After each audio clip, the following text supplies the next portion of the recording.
Well, welcome back, everybody. I'm Luke Ivanovic, your host of the Information Transformation Podcast, where we talk about everything from records and information management to the latest Microsoft innovations to industry case studies and everything around how to digitally transform your organization to not just survive, but to thrive in the modern workplace. So today's episode is all about the current state of the records and information management industry, where we've come from, and where we're headed in the future. So obviously right now with the COVID-19 situation, we've had a lot of organizations who've had to quickly shift to remote working. How are these organizations managing their records? Do they have access to the right systems working remotely? Well, to answer all these kind of questions, I've brought on a very special guest. Anne Cornish is the General Manager of RIMPA and a long-standing friend of the business. Anne, how's it going, and how's the work from home life been? Oh, look, Luke, it's been a little bit difficult. I'm sort of like everybody else trying to cope with being away from the rest of my staff and not having that ongoing interaction Yeah. and consultation that we've been used to in the last 18 months that I've been in the role. Yeah, no, it's definitely a big change for sure. So, to start off, Anne, most of our listeners should be familiar with RIMPA, but for those that might not be, could you explain a little bit of a background of RIMPA, what it is, and what you guys plan on achieving in the records and information management world?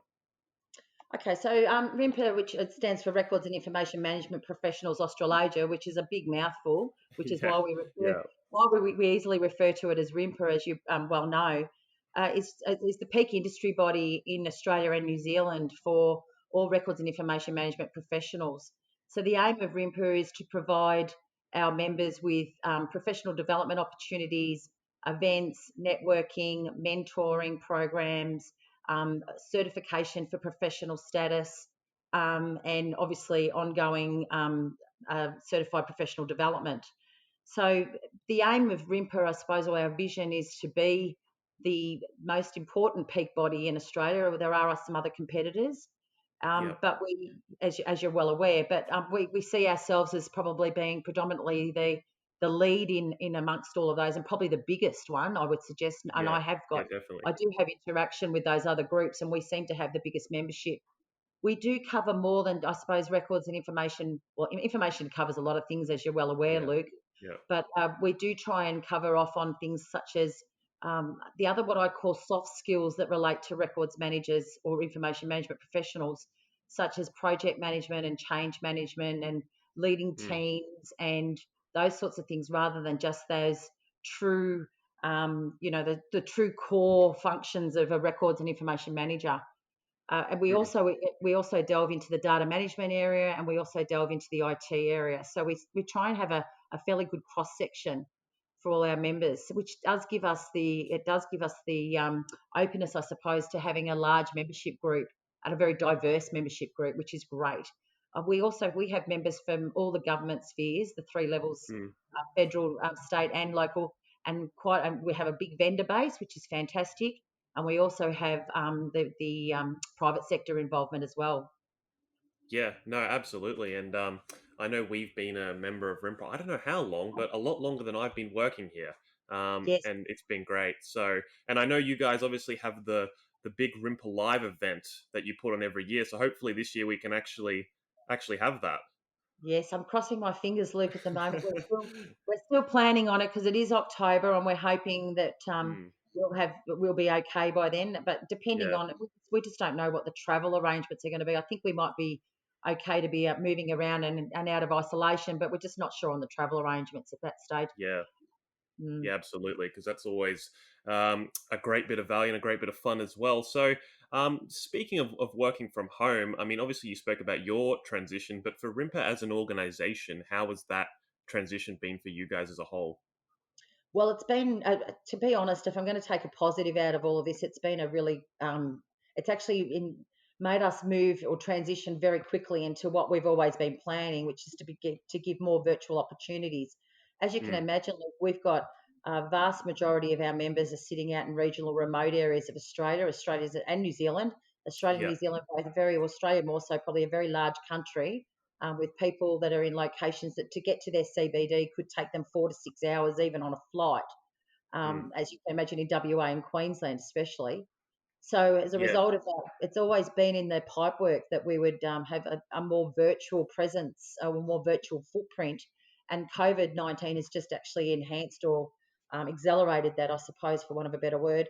So we've been working really hard in, first of all, obviously obtaining the right technology and then putting together Mm. a virtual program with a focus with the next 6 months, but then obviously beyond. It's not Yeah. going to just stop because COVID stops. Mm. So yeah, we're looking at holding weekly webinars. We've been doing virtual online training, which has worked really, really well. So we've been doing the 3-hour workshops. We found that 3 hours is sufficient, Luke. Yeah. Anything beyond that, people start to get a bit irritable. Yeah. So Yeah. yeah, 3-hour workshops, which have been really well. People have really enhanced, like taken those up. I think that we've got the advantage that the people have got a little bit more time because they are working from home. They've not got other people around them. They're not being Exactly. distracted. Yeah. Yeah. So I just actually finished one of those today at about 12:30, and that we had about Oh, we had okay. 11 people in the class, which was great. Yeah. And we just run it on a video conferencing meeting arrangement where everyone can see each other, and we do Mm. activities and that sort of thing. So that's working really well. We are looking at podcasts. We're looking at Yes. roundtable discussions in May, and we are tossing up the possibility of holding some virtual conferences if the Hmm. need continues on and we need to do that. That's the path we'll take. Yeah, awesome. Well, yeah, I've noticed that as well. Is that a couple of things? I mean, this COVID-19 has definitely accelerated the digital transformation for a lot of organizations where they've had to, provision the technology and set themselves up for remote working and all of that, and also that people are actually consuming even more content because now people, like you said, they don't have the distractions in the workplace. They're spending a lot more time just by themselves in front of a computer. So I've noticed all our numbers for content and everything have gone up a lot as well. Yes, absolutely. And I noticed in myself doing it, Luke, like Yeah, yeah, I never had the time for webinars or probably maybe not even exactly. the inclination, I'll be quite honest. But being in this situation and knowing that's pretty much the only way I'm going to get my information now without being able to have a Mm, one person to person meeting about it, that's just what I do. And so I'm probably on a webinar per day, mm, just and especially because we've bought or we've purchased new technology to run with our yeah, virtual platform. exactly. Yeah, Yeah, been doing that a lot. So yeah, no, interesting. I'm getting my head around it, Luke. I'm conforming and I'm working with it. yeah, So it's hard to sell something to other people if I'm not prepared to do it myself. So it's been a really good exactly. Yeah, learning curve for me to actually get my head around what how webinars, and I've been to various ones both here in Australia and the States to see how they work. And mm, it's interesting to get little tips and tricks about what works and what doesn't. So yeah. yeah, awesome. So, just looking back now, into the past a bit, how has from your experience, from your perspective, how has the way we've worked with information changed from 10 or even just 5 years ago to where we're at today? Yeah, well, I suppose the biggest change, and everyone's going to say this because it's a bit of a Mm, cliched comment, is obviously moving from the paper world to the digital world. And I know you mentioned 5 or 10 years, but I think the digital world's actually been imposing itself upon us. And I'm going to say imposing because I don't know if we were ready for it. yeah. Probably even for the last 20 years, Luke.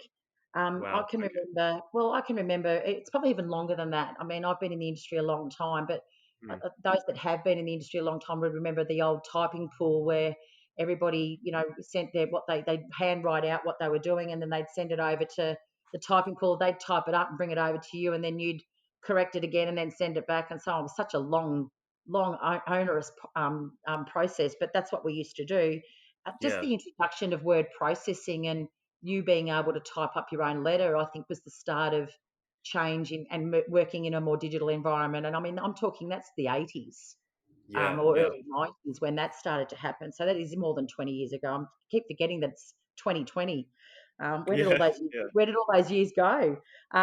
So yeah, just like I just don't know. And the introduction of email in the late 80s, and then obviously in the early 90s when everyone got it on their desktop. For those that don't realise, when email first came out, it was only given to those that were special, probably managers and Right. Okay. those sorts of people. You just didn't, it just wasn't part and parcel. And then you had Mm, to actually ask for it and fight and suggest that you were in need of it. But anyway, eventually everyone we just get it, and it's just the way we work now. I don't. The biggest change, I think, email has been one of the biggest.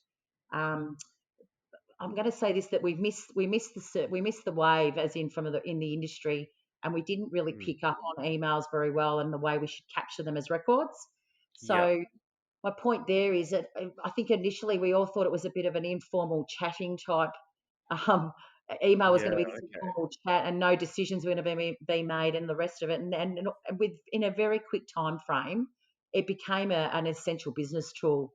And as I said, the industry we just didn't pick it up quick enough to realise how important it was and to capture all these emails as records. So Yeah. that's probably been a major change that I've seen in the Hmm. last in the last 20 years and plus. And I still don't think we do it that well now, Luke.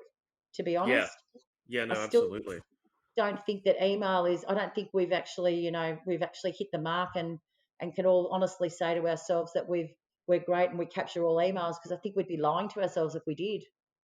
Yeah, no, you're absolutely right. And it's interesting hearing that perspective because, of course, I've sort of grown up in all this new age technology because 20 years ago I was 4 years old. So I haven't gotten to Exactly. experience any of those changes. So you talked about obviously capturing, emails as records and how organizations even now still aren't doing that.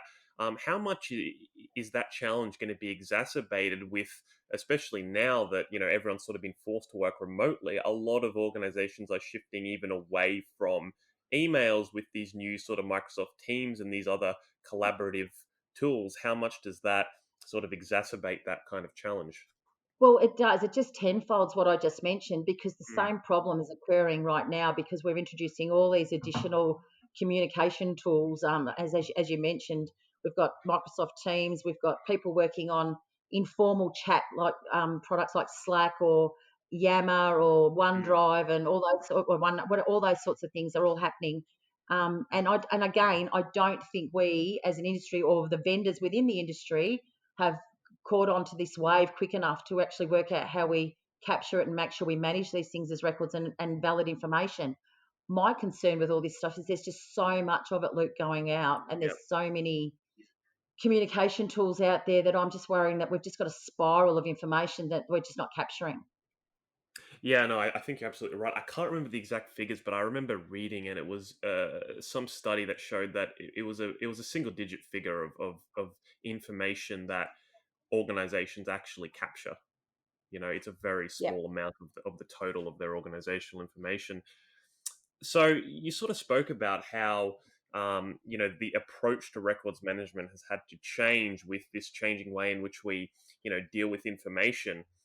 So it seems to me that the model has very much changed, especially what you were talking about with all these different tools now. I mean, businesses are really overloaded with the amount of tools available and the amount of tools that people are using.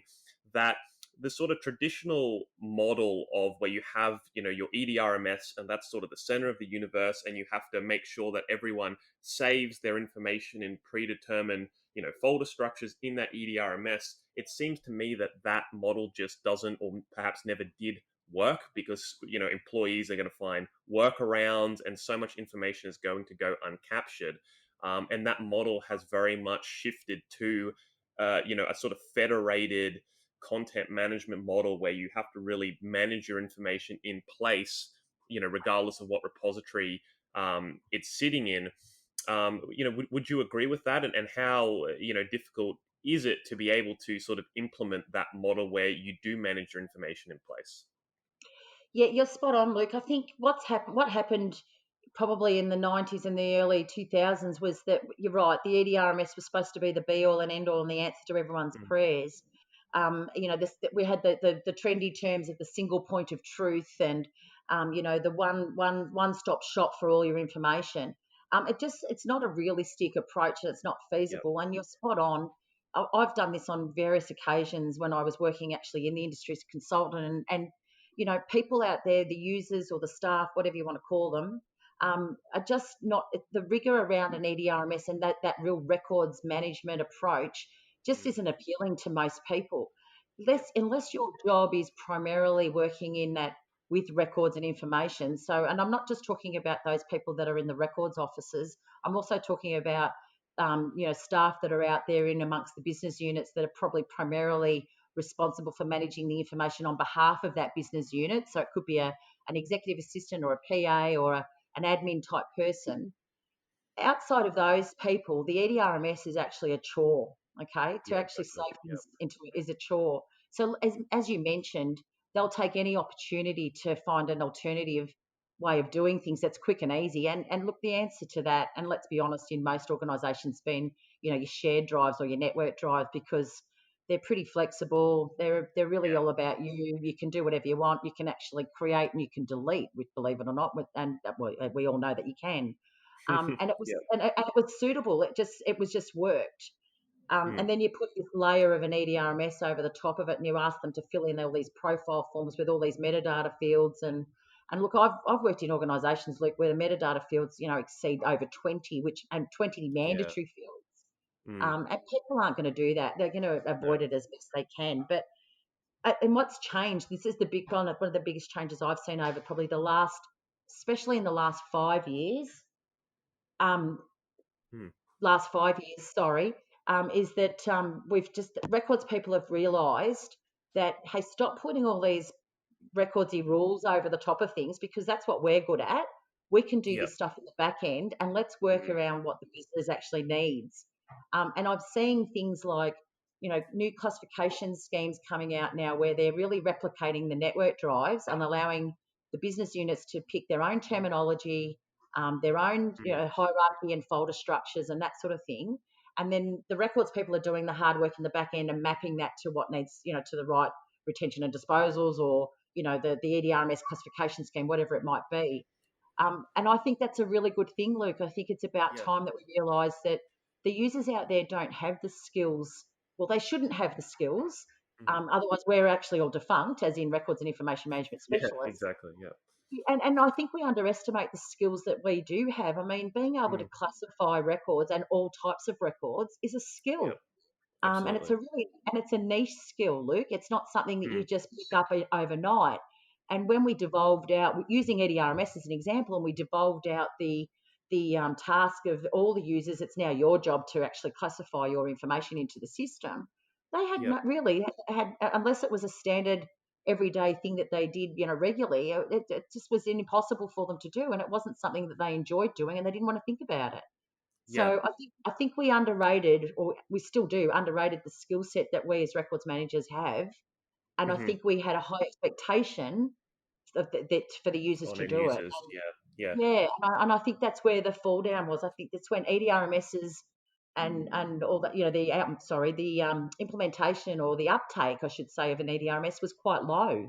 because we had high expectations of the users. So yeah, so that's Yeah. that's where I see a lot of things have changed in records management. The other thing I think, sorry, Luke, if I kept No, that's all right. stop No, me. keep going. Keep going. The other thing in relation, I think, is changing in records management is records managers have realised that they need more skills than just, as I mentioned, those functional skills of what records Yeah. and information management skills. The biggest issue records managers have had is that we've been renowned for being in the basement, being, introverts, the place where no one else wants to go. It's not a sexy role, let's be honest. It's not been known Yeah. as a sexy role. Um, Yeah. and and I think it can be, and I think it can be a very sexy role. I think it's a very important role, but I'm passionate and biased, obviously. But Yeah. records Yeah. managers really need to have more than just the traditional skills. I think they do need to have project management skills. They need to have leadership skills. And to be quite honest with you, the most important thing I think is they need marketing skills, because we need Mm. to sell what we do. We need to sell it in a really positive, sexy way. Yeah, no, and that's exactly what, as a marketing person, I've noticed is there seems to be a bit of a, particularly with organizations where you've got a records department, they're trying to get funding maybe for a project. There seems to be a distinction between how your C-level executives in your organizations view records and information management versus how your records and information management staff view records and information management. So that need to be able to market and communicate the value of what they do and what they bring to your executives in your organization, that seems to be something that understandably a lot of people struggle with.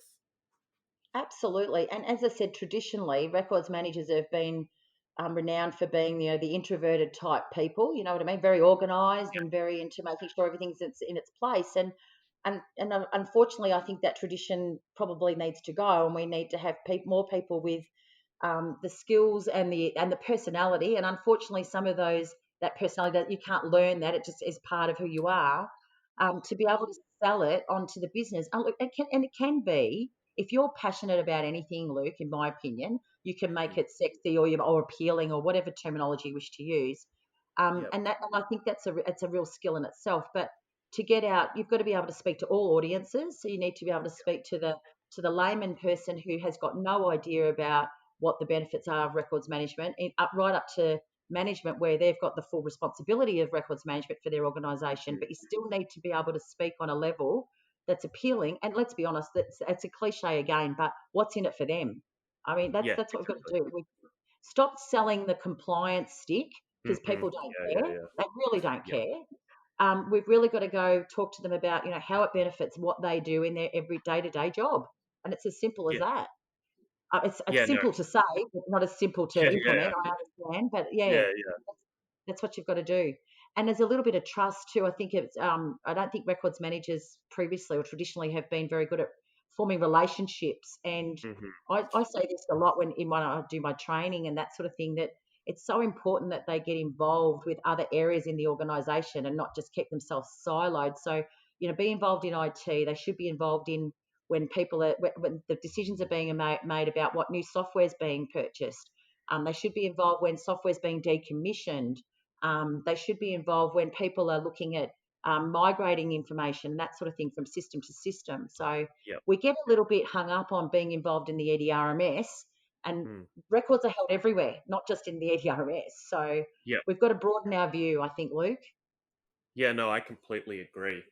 And, looking at current times, obviously, it's as important or as ever right now for, records and information management professionals to be able to communicate the value of what they do in the current times. So, how do you see this whole COVID-19 situation impacting the industry right now?